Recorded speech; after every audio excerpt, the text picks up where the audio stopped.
Tu as visé si haut que tu ne peux pas démarrer. Bienvenue à Baguette Records les amis. Aujourd'hui on va parler de l'album Victorious sorti le 16 février 2016, produit par le label Universal du groupe australien Wolfmother. Et pour ceux qui pensent que l'Australie c'est juste AC/DC et des kangourous, détrompez-vous, on a quand même Tame Impala, INXS, The Vines, Midnight Oil qui nous viennent de là-bas, voilà. Oui je sais Lucas, oui. Kylie Minogue aussi.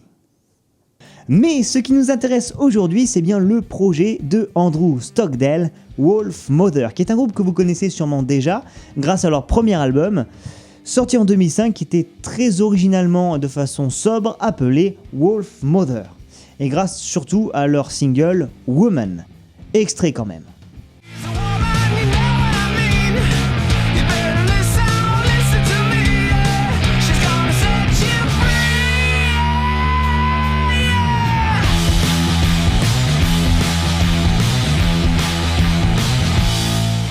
Cet album avait été un très gros succès qui avait transformé le groupe en l'un des plus importants de la bulle du rock alternatif et notamment du courant un peu revival des groupes, du rock de l'âge d'or du rock'n'roll avec The White Stripes ou The Darkness.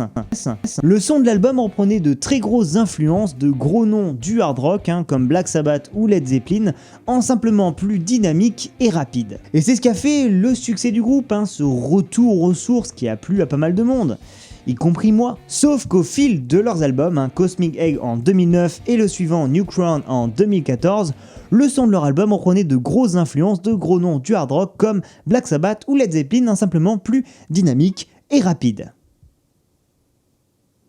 Et c'est ce qui a commencé à en irriter certains, qui ont soulevé le manque d'originalité de Wolfmother et pas mal partagé les critiques entre ceux qui considèrent que Wolfmother est un groupe qui recycle des vieilles formules sans intérêt et ceux qui sont très heureux de voir ces recettes être encore utilisées.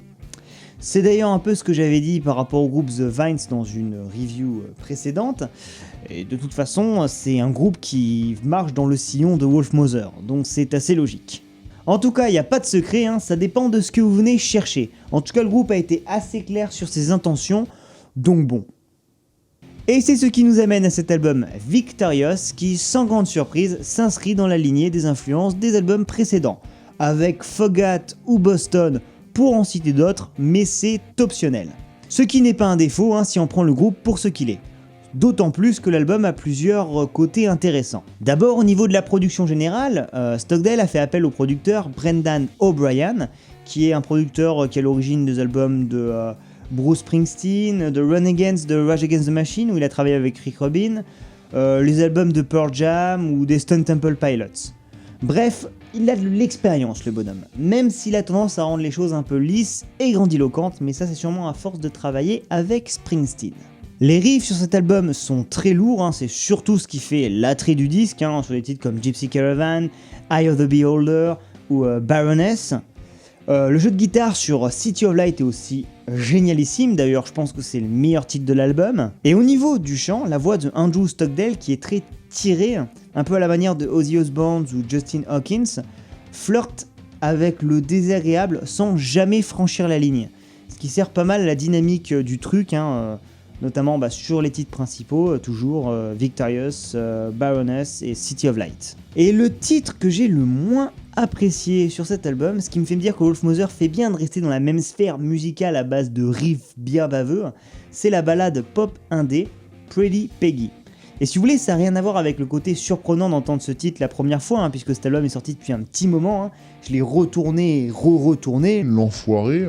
Mais c'est vraiment que ce titre est vraiment chiant, le chant est plat, c'est juste une suite d'accords assez bateau, je vous passe les oh dans le bridge, et non, voilà, l'effet est relativement bien raté.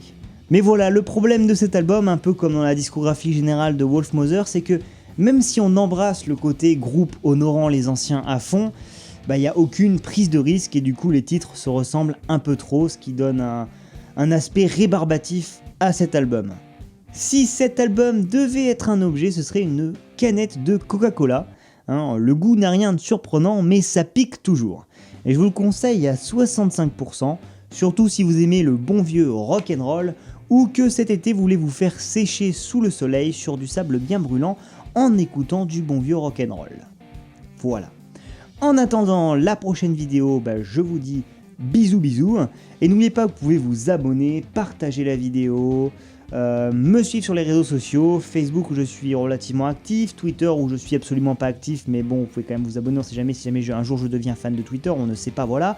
Instagram, Snapchat, oui, j'utilise Snapchat, plein de réseaux sociaux, de toute façon, vous allez avoir la liste dans la description et dans le générique de fin qui va arriver bientôt, puisque je vais l'envoyer parce que je ne sais pas quoi vous raconter et que je commence à être en boucle, sans vouloir plagier les casseurs flotteurs. Allez, bisous les copains!